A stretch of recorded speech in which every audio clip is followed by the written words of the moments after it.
సువార్త అందని ఊరు ఉండనే కూడదు, సంగము లేని గ్రామం అసలుండకూడదు. సువార్త అందని ఊరు ఉండనే కూడదు, సంగము లేని గ్రామం అసలుండకూడదు. ఇదే ఇదే ఇదే మా లక్ష్యం, ఇదే ఇదే. ప్రియమైన కొత్తట గ్రామ ప్రజలందరికీ యేసుక్రీస్తు నామములో ఈ సాయంత్రం వేళ మీ అందరికీ శుభాలు తెలియజేస్తున్నామండి. గమనించండి, దేవుడు లోకమును ఎందుకు ప్రేమించాడు? లోకములు ఏముందని ప్రేమించాడండి?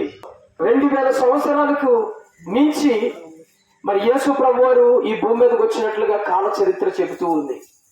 అయితే దేవుడు లోకములు ఎంతో ప్రేమించాడు, మనల్ని ప్రేమించాడు. ఎందుకు ప్రేమించాడంటే ఆయన రాజ్యములో మనము కూడా ఉండాలని ఆయన ఈ లోకమునకు ఆయన మనల్ని ప్రేమించి లోకానికి వచ్చాడు.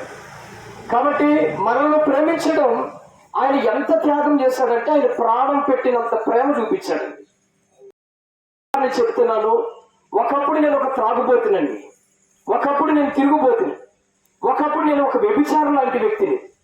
అయితే నన్ను ఎవ్వరు, నా కుటుంబీకులు కానీ నా బంధువులు కానీ ఎవ్వరు నన్ను మార్చలేకపోయారు. ఈ లోక సంబంధమైన ఏ విధమైన ఏమి నన్ను మార్చలేకపోయినాయి.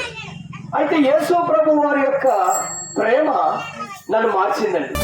సువార్త అందని ఊరు ఉండనే కూడదు, సంగము లేని గ్రామం అసలుండకూడదు. సువార్త అందని